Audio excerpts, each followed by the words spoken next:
This is a big day for the last of the Worcesters, Jeeves. Indeed, sir. The drones are electing a new chairman of the dining committee. Today is the last day for nominations to be in. Is the post much sought after, sir? Much sought after, Jeeves. Suffice it to say that 5 out of the last 7 chairmen have had to spend considerable time in the Jim Jam clinic after their periods in office. The rigours and responsibilities of the post, sir? Partly, Jeeves, but mostly the fact that every wine merchant within gargling distance of the metropolis is so keen to get the drones' order that case after case of their most treasured vintage seems to go astray and end up at the chairman's private residence. The ways of commerce are exceedingly odd, sir. That's not to mention the wine tastings, the trips to the vineyard, and the slap-up dinners at Chateau Planck. Am I to infer, sir, that you might be offering yourself for election? Your inference is, as always, slap on the button and leading by a length in the final furlong, Jeeves. I have the ear of Uffie Prosser, and Uffie has the ear of the nominations committee. Save the congratulations for later, Jeeves, but as the French might say, it is dans le sac. I'm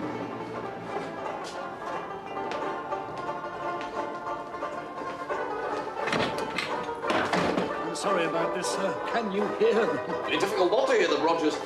Women and children are huddled in frightened groups as far north as Grosvenor Square. The committee's on the warpath about this, I can tell you, sir.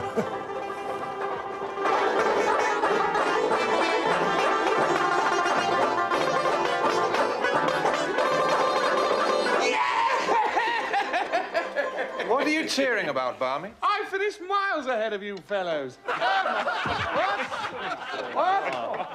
What's more, chaps? It's beginning to sound quite professional, Uffie. We're playing at Barmy's Aunt Hilda's place this weekend. It's her silver wedding anniversary. Is Bobby's Aunt Hilda Spanish? Spanish? No. Why are they playing Lady of Spain, then? Well, the only other tune we know is Barnacle Bill the Sailor. Ah, quite the sort of thing for a silver wedding, you mean?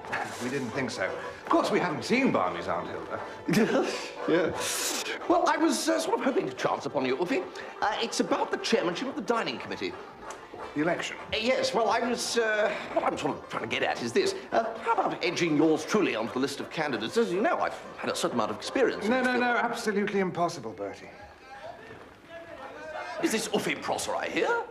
Saying no to his oldest and dearest friend, Bertram Wilberforce? There's nothing I can do, Bertie.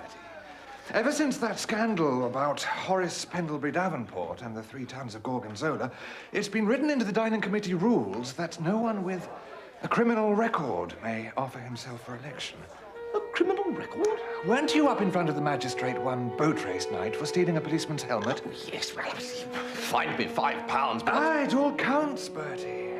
I'm sorry.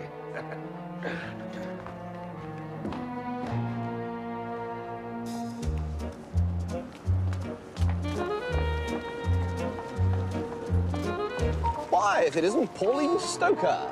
Well, Bertie Worcester. What are you doing here? Oh, you know, this and that, back and forth. I sort of live just round the corner. Well, am I glad to see you? Well, likewise, old prune. Are you in London for long? No, just for the day.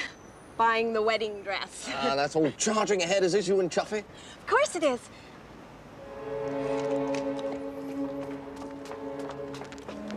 Oh, Bertie. Steady on, Pauline. There's somebody been following me all day. Following you? What do you mean, as in following you? A man with a big ginger beard. Well, perhaps he wants to borrow the price of a razor. Don't look now. He's just come around the corner. Stop. He's pretending to look in a window. Well, why can't I look? All right, look now. No, he's gone. Bertie, would you do me a terrific favor?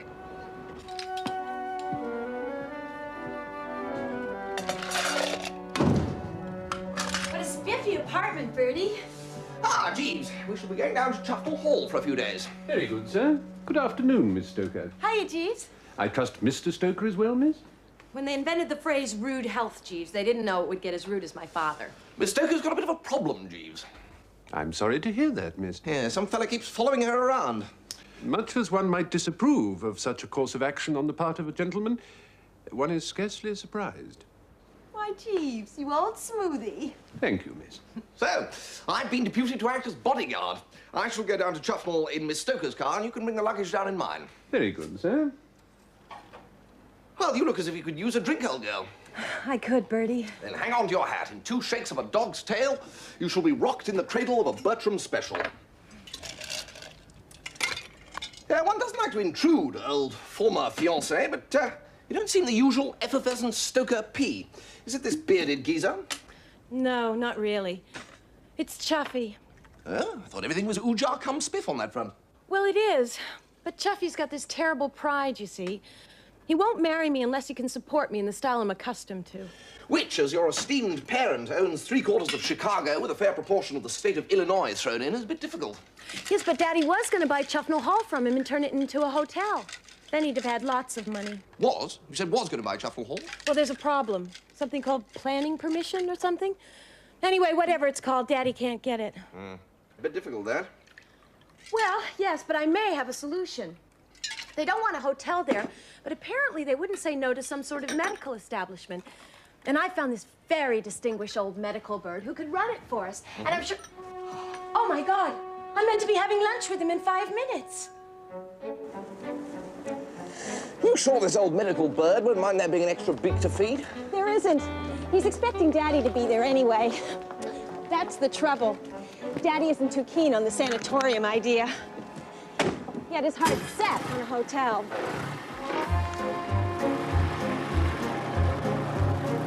On the morning in question, the Earl of Slough awoke to find that during the night his...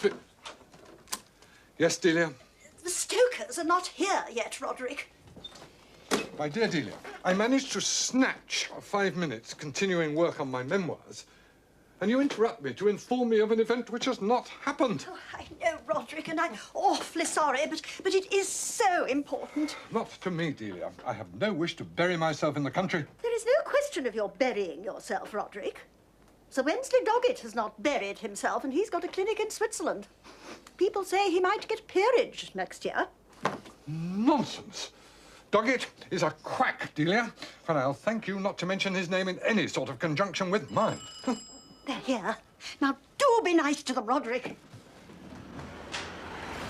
We're here to see Sir Roderick. Thank you, sir. Sir Roderick is expecting you. That's not Sir Roderick Glossop, is it? Yes. Why? Oh, my hat. Miss Stoker and Mr. Wooster to see you, my lady. Miss Stoker, how nice. Mr. Wooster. What ho, Lady Glossop? I didn't know you knew one another. Oh, yes. However, Sir Roderick will be with us directly. He's working on his memoirs, you know. Really? I thought my ears were burning. Do sit down, won't you? A glass of lemonade, Miss Stoker. Thank you. Mr. Wooster. Rather, yes. I really look forward to the old lemonade before luncheon. I had thought, Miss Stoker, that your father would be with you. Yes, I know. He's really sorry he couldn't get here. Oh, well, no matter. We shall see him later today when we come down to Chuffnell. Forgive me. Forgive me, Miss Stoker. Mr. Wooster. What ho, what ho? The old bad penny, you see. What are you doing here? This is jolly. You all being old friends and everything.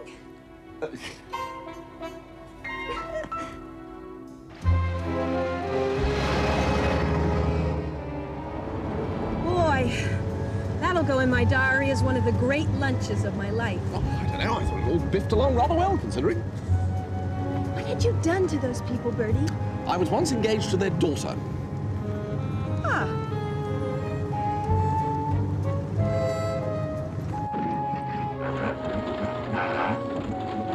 You must be out of gas, Bertie. No, I'm fairly sure these things run on petrol. Oh, Bertie, do something. You're going to stop, are you?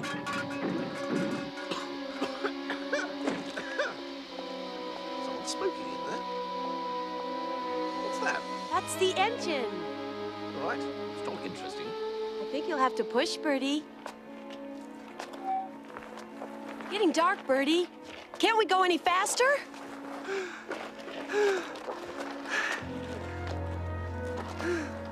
Bertie, look! There's a public house up ahead.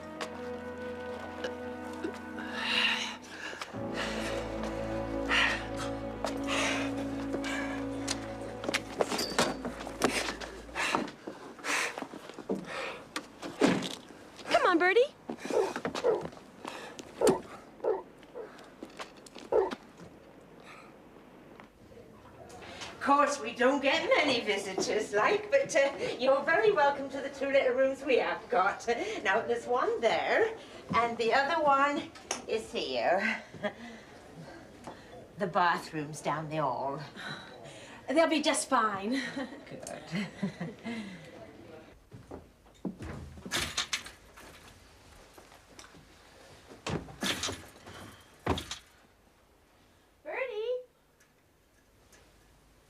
Hello? Lucky old Chuffy can't see us now, eh? Lucky? Why?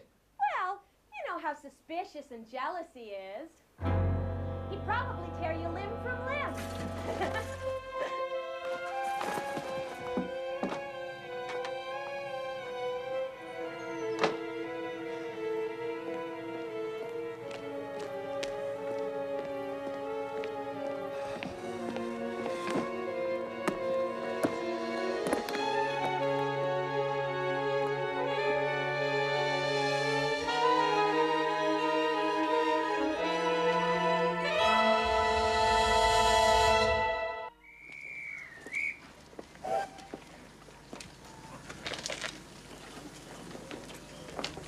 Good morning, Miss Stoker. Good morning, sir. Ah, Jeeves.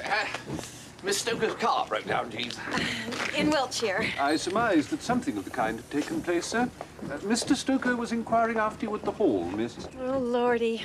You didn't tell him I was with old Sweet Cheeks here, did you? When he saw me, miss, he leapt to that conclusion for himself. Was he cross? I could not say, miss. A darker hue suffused his cheeks, and he attempted to kick a passing cat. I better get back to the yacht and explain things. After all this time, he still thinks Bertie and I are madly in love.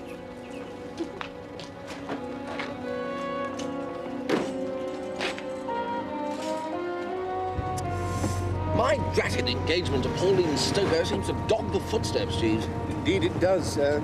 Only lasted 2 days, and I was unconscious for most of the time. I recall it with great vividity, sir. I've always felt it a benison that the young lady's father objected to the union with such fervour. Yeah, me too, Jeeves. I don't know what I could have been thinking of. Foreign travel often liberates emotions best kept in check, sir, and the air of North America is notoriously stimulating in this regard, as witness the regrettable behaviour of its inhabitants in 1776. Oh, what happened in 1776, Jeeves? I prefer not to dwell on it if it's convenient to you, sir. Yeah.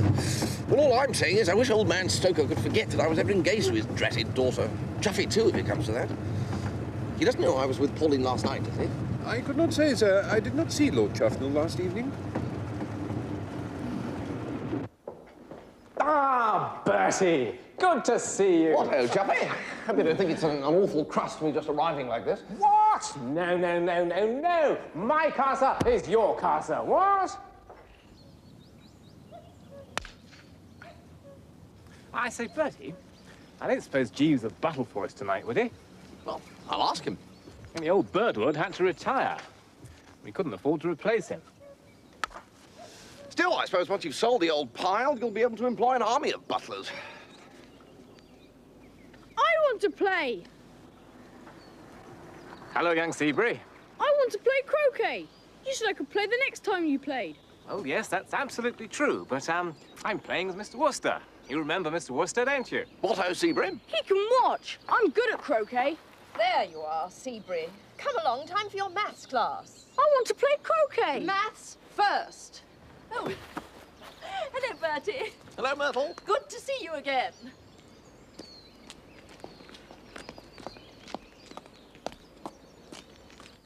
It's on a knife edge at the moment, Bertie. If he can get planning permission, old Stoker's going to take this heap off my hands in return for vast amounts of oof. And I'll be engaged to his beautiful daughter. Yes, it's not going to be a hotel now, I understand. No, Pauline met this woman called Glossop, and she's keen to get it turned into a sanatorium with her husband running it. And he's down here staying at the local hostelry, isn't he? What, Stoker? No, he's on his yacht in the harbour. No, I meant Glossop. Oh, yes, he's at the hotel. Why, do you know him? Yes, I was engaged to his daughter Honoria once. Oh, Bertie, is there any girl you haven't been engaged to?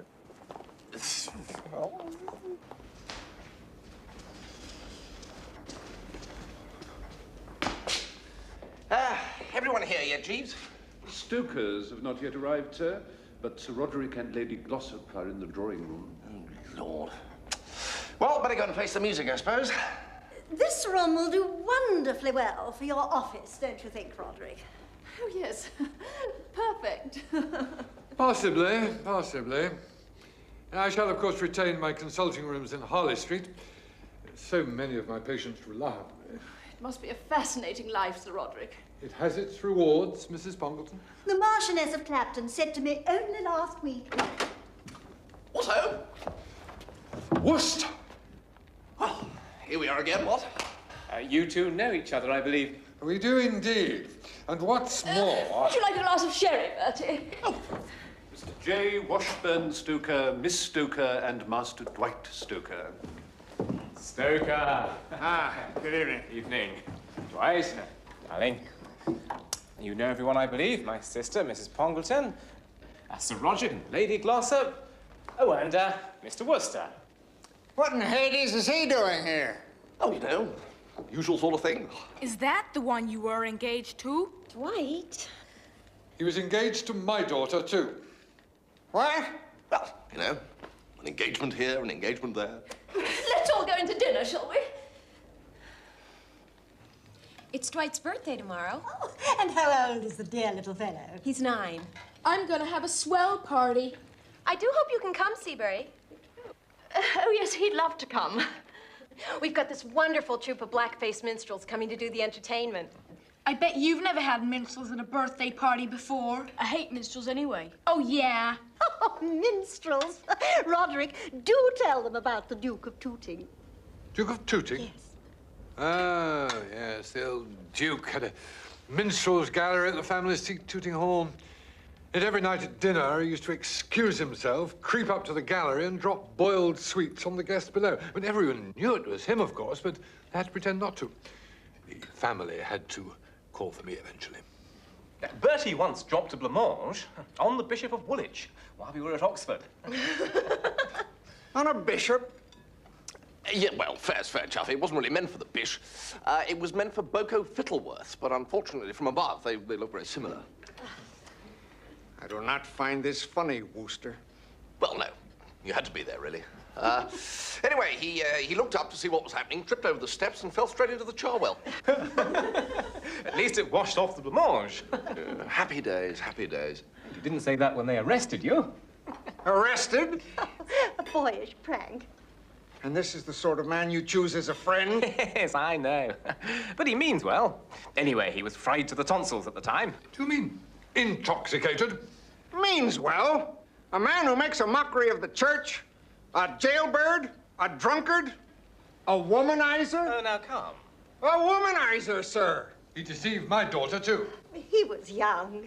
Do you know that your so-called friend spent last night at a hotel with your fiancé? Daddy? More soup, anyone? Do you deny it? It wasn't the way you make it sound. I'm sure it was all perfectly innocent. Innocent? Don't you care? I mean, I'm sure nothing untoward happened. How do you know that? How dare you? Pauline? You just take me for granted. Either that man leaves your house immediately, or I do. Look, this is my house, and I'll have whoever I like in it. Then it can stay your house. You don't love me. Oh, now, Pauline, you don't understand. If you think I'm going to let my daughter marry a man who consorts with common criminals, you do not know the Middle West of America. But Mr. Stoker, the sanatorium. I never wanted a sanatorium anyway. Come on, Dwight.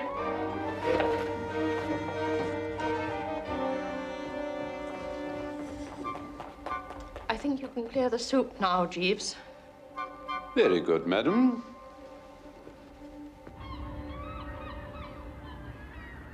I suppose one ought to be prepared, Jeeves, for one's past to return every now and again and strike one a nasty blow on the mazzard. Indeed, sir.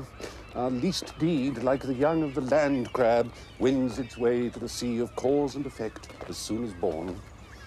Quite. But it hardly seems fair that it should also strike the mazzard of one's chums. No, sir. Now, this ancient matter of the blancmange and the bishop has come back to haunt poor old Chuffy. You hear music, Jeeves? Of a sort, sir. If I'm not mistaken, it comes from up ahead there.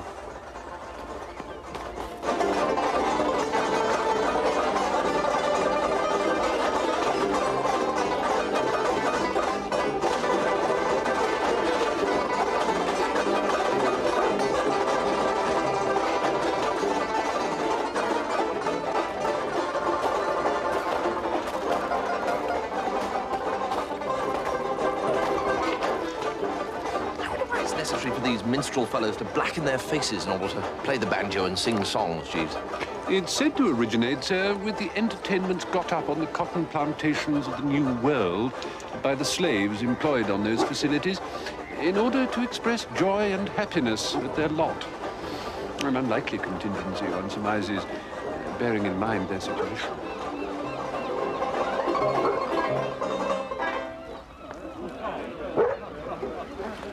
Dashed odd that these fellows should have been playing Lady of Spain too, though. That's the only tune that the chaps at the drones know. Thank you, Bertie. Who's in there? It's me, Barmy. Barmy? What on earth are you doing here? We're down here to play at my Aunt Hilda's silver wedding party. What are you playing on the beach for? Oh, we can't very well practice at Chuffnell Parva. It's meant to be a surprise. And we thought we'd give the holidaymakers a bit of a treat. You're taking money for making that racket? Absolutely. And we've got a job playing on that yacht at a kid's birthday party tonight. With old man Stoker? Oh, do you know him? He's paying us £5. My mother's going to be absolutely thrilled. She's always saying I should work for a living.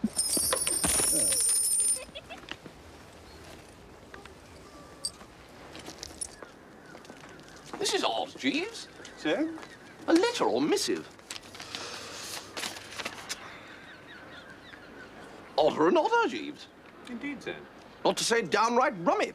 It's a letter of invitation from old Stoker. He'd be frightfully bucked if I go and mangle a spot of dinner with him on the boat tonight. Just peculiar, though, eh?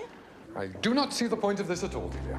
I shall be better employed back in London, continuing my memoir. We have to try to heal the rift, Roderick, between Lord Chuffnell and the Stokers. I do not care about the rift. Besides, it's pointless trying. Stoker has retired to his yacht and remains there, incommunicado. It's Lammas Eve tonight, sir. Don't you be late now. I beg your pardon. We lock up early tonight, sir. Old Boggy walks on Lammas Eve. Superstitious rubbish. Old Boggy? We don't know any boggies, do we, Roderick? I must say, Jeeves, jolly decent of old Stoker to extend the olive branch like this. Ahoy, Gypsy Queen! Ahoy, Jeeves. It is the correct form of nautical address, sir. Sort of thing they only said in books. Who is it? It's Mr. Worcester and his manservant requesting permission to board, sir. Come aboard.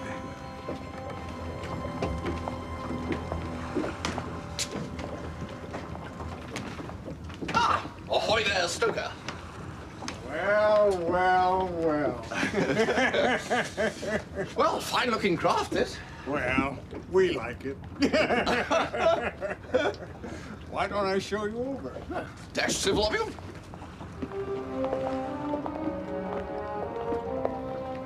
This is the main saloon, just being prepared for the festivities. Ah, little Dwight's birthday, of course. Yes.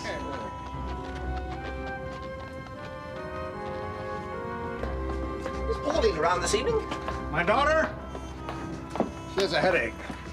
Let me show you one of the staterooms. What do you think of that? Well, very nice. Go in, have a look around. Huh.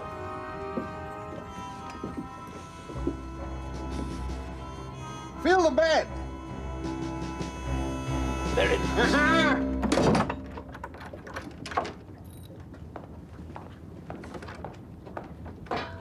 Mr. Stoker appears to have locked us in, sir. Good heavens. What on earth has he done that for? Why can't I go to the party? Well, Uncle Chuffy's had a bit of a disagreement with Mr. Stoker, Seabury. And we felt... I haven't. No, but you sometimes have disagreements with young Dwight, don't you? I'd still want to go to his party. They're so logical at that age, aren't they?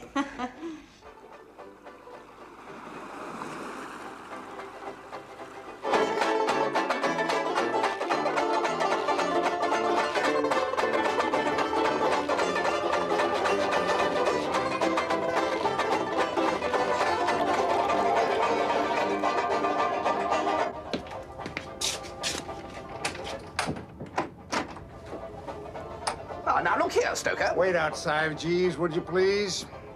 Very good, sir. Now look here, I know this is trespassing on your time. Could you possibly tell me what on earth this is all about? You don't know? Hanged if I do. And you can't guess? hanged if I can. Wooster, you spent the night at a hotel with my daughter. No. Well, as to say, yes, but... There was a time when I was younger when I would have broken your neck. Oh, I say. Nowadays, I'm more sensible. I take the easier way. Good. Hey, Jeeves. Yes, miss? Can I have a word? Certainly, miss.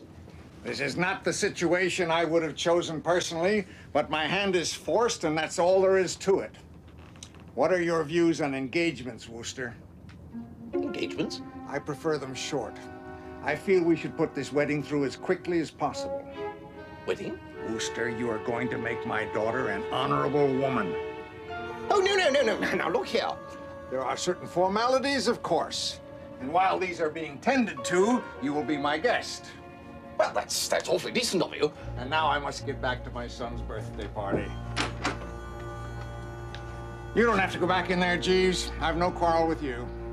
My place is at Mr. Wooster's side, sir. As you wish.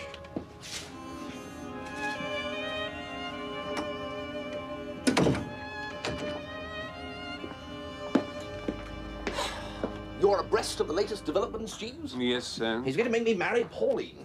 Miss Stoker related to me an outline of the plan that Mr. Stoker had made, sir. By Jove, Jeeves. An idea suddenly occurs to me. It's all very well for Stoker to talk airily about marrying us off, but he can't do it. Miss Stoker will simply put her ears back and refuse to cooperate. You can lead a horse to the altar, Jeeves, but you can't make it drink. In my recent conversation with the young lady, sir, I did not receive the impression that she was antagonistic to the arrangements. What? Miss Stoker's attitude was influenced by the thought, sir, that in contracting a matrimonial alliance with you, she would be making a gesture of defiance at Lord Chuffnell. Well, scoring off him, you mean? Yes, sir. Oh, what a damned silly idea, Jeeves. Girl must be cuckoo. Feminine psychology is admittedly odd, sir. The poet Pope made... Oh, never mind about the poet Pope, Jeeves. No, sir. There are times when one wants to hear all about the poet Pope and times when one doesn't. Very true, sir. The point is that if that's the way she feels, then I'm a picked man. Yes, sir. Unless?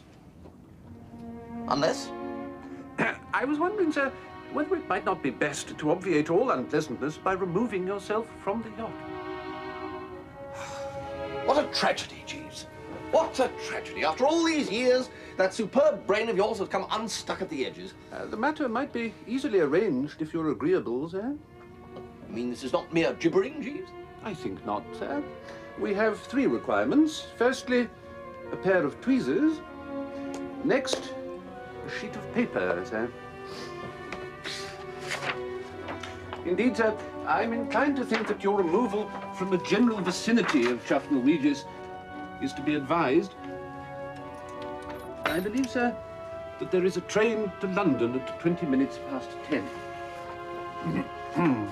Good heavens, Jeeves. Thank you, sir. But you said we needed 3 things. Oh, indeed, sir. While at liberty, I ventured to purloin this. And what is this, Jeeves? Boot polish, sir.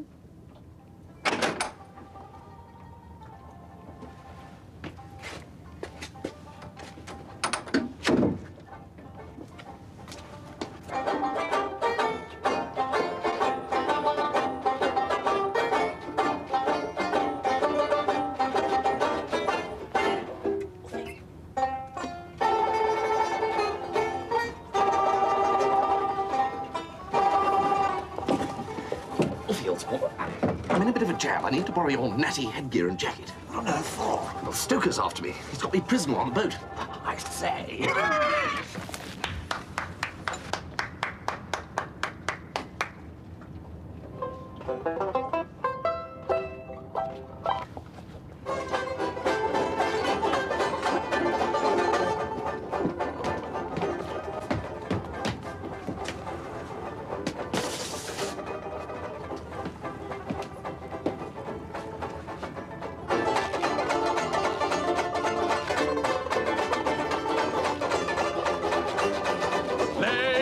Spain, I adore you. Right from the first time I saw you, my heart has been yearning for you. What else could any heart do?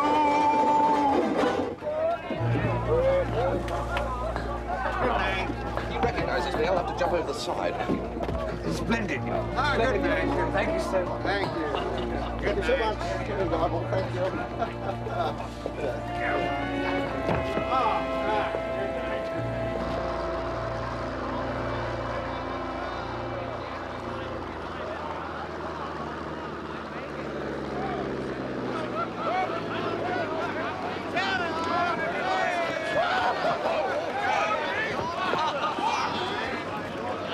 I wonder how you get this blasted stuff off your face. Butter. Butter? That's what Barmy said, anyway.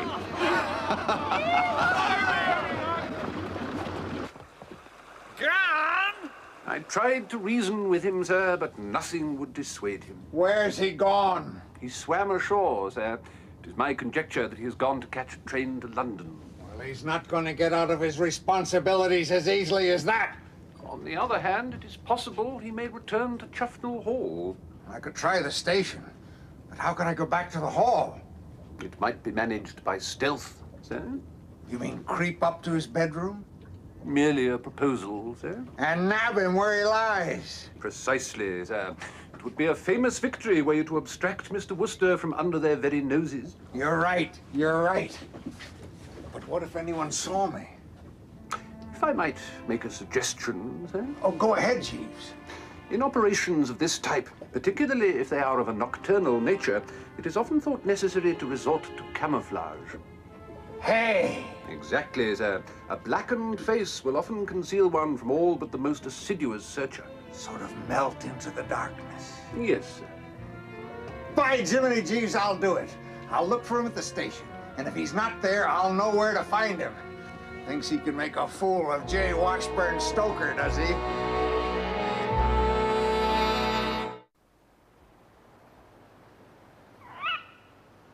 I'm sure we'll be able to talk to Mr. Stoker. He's a reasonable man. No, he isn't. He's made his mind up. I was really looking forward to those minstrels. Yes, it would have been nice, Seabury, dear. Never mind. You'll see the minstrels another time. I won't. You never let me have minstrels on my birthday. You like the minstrels, do you, Seabury? They're fun. They sing and do tap dancing, and one of them tells jokes. Roderick has an awfully fine voice. Really? Oh, yes. He was greatly in demand when he was younger. Can he tell jokes? No. Well. It's no good. You have to black your face. Ah, well, I certainly... Come on, Jeeves, put some beef into it. Very good, sir. That Wooster's not going to get away with this. Thinks he can play fast and loose with my daughter, does he? You coming with me, Jeeves? I think it would be more appropriate if I waited here, sir. Right. And I'll be back with Wooster.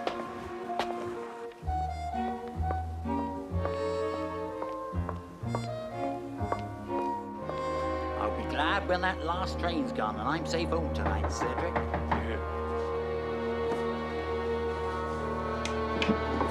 Gus? Oh, my God! It's old Boggy. He's here. I'll call the police.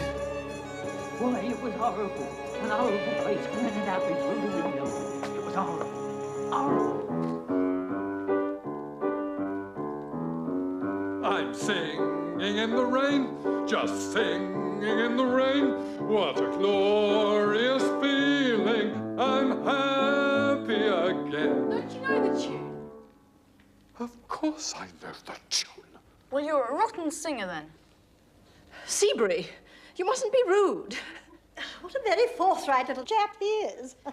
'Tis old Boggy. He be abroad tonight. He be heading for the railway station. Come on, Dennis. We've got a supernatural. I've got to call reinforcements. You remember what happened last Lammas Eve? You go and start a car. I'm singing, just singing in the rain. What about jokes? Jokes? Minstrels tell jokes. Might be better than your singing. Yes, very well. Jokes. Yes. Now, for this joke, you have to imagine that I am two people. What do you mean? Two people. Person A and person B. Get on with it, then. Well, person A says, my wife's gone to the East Indies. And person B inquires, Jakarta. Whereupon, person A riposts, no, she went by boat. Is that meant to be a joke? Jakarta, you see, is the capital city of Java. Only person B was under the impression that what person A... Well, I think you tell rotten jokes. You can't sing, and you look completely stupid. Seabury.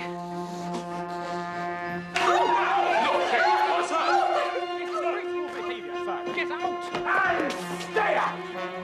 I have every intention of so doing. Back.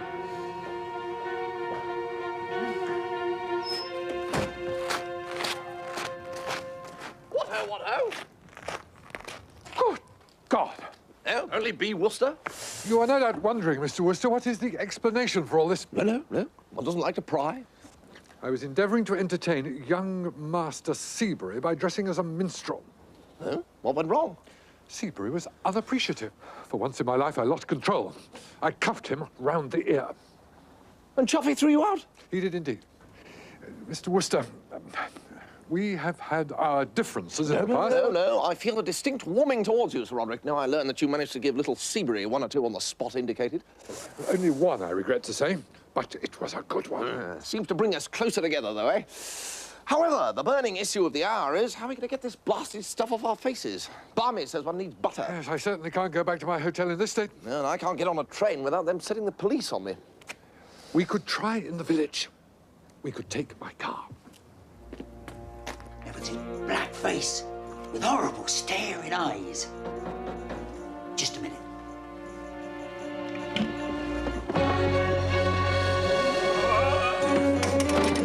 It's him! He's back!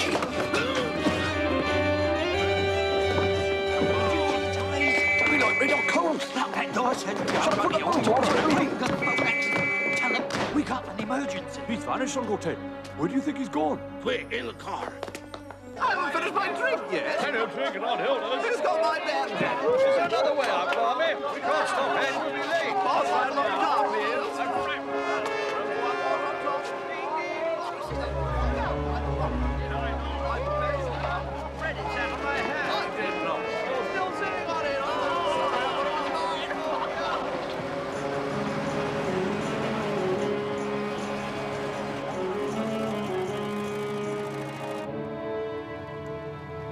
Can we find butter in this godforsaken place? I say, Aunt Hilda will have butter. You have an aunt nearby? No, but Barmy Funky Phipps does. Chuff called Parva, the other way through the village.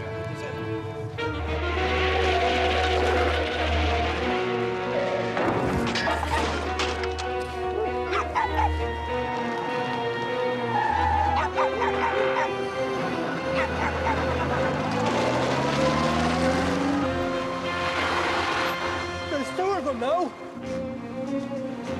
Turn round! Turn round!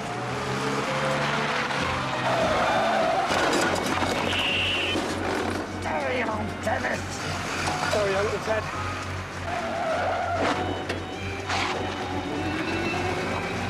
So fast now, Dennis. I hates the devil and all his works, Uncle Ted. Very commendable, Dennis. But this is a new car. They set the police on us. I barely touched the lad. This must be it. Steady, Glossop. Hilda's parties are always fun.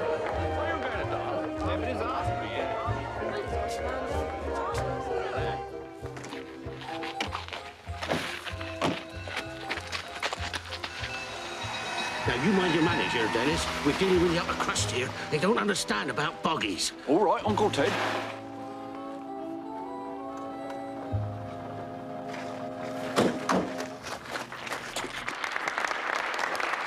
Ladies and gentlemen, dear friends, you all know my nephew, Cyril Fungi Phipps.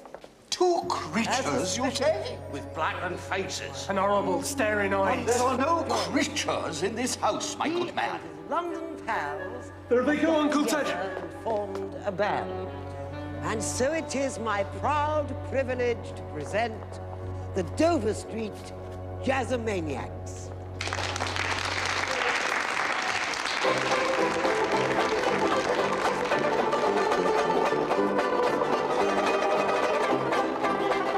Oh, my God! Don't be feared, nephew. Old Buggy and his cunning has sought out the ideal place to conceal himself. You mean some of them creatures up there is not Buggies? Some of them's as human as you or me. Question is, which ones?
With all due respect, Mr. Stoker, you could hardly think of allowing your only daughter to marry a gentleman as eccentric as Mr. Worcester. Hold hard, Jeeves. Nor would a sanatorium be likely to thrive were it to become known that not only the owner, but also the chief physician had been arrested with blackened faces and charged with occasioning a breach of the peace. It will ruin me. Well, I'm not buying that goddamn house anyway. That would seem to be a pity, sir. If you would let me give Lord Chuffnell your assurance that you would buy his house and that you will allow him to marry your daughter, I'm sure that he could persuade the magistrate to take a lenient view of your parts in this sorry affair. How can you be sure of that, Jeeves? I think you'll find, sir, that Lord Chuffnell is in a unique position to effect such a persuasion. These are serious charges. But I'm inclined to believe that you, Alfred Trotsky, and you, Frederick Aloysius Lenin, were led astray, that you are discharged. But as for the rest of you, Boko Disraeli, Buffy Lloyd George, Barney Lord Tennyson, and the rest, not only you've been guilty of a breach of the peace of considerable magnitude, I also strongly suspect that you have given false names and addresses. You are each fined the sum of £5. Oh, I say. Quiet, Dr. Crippen.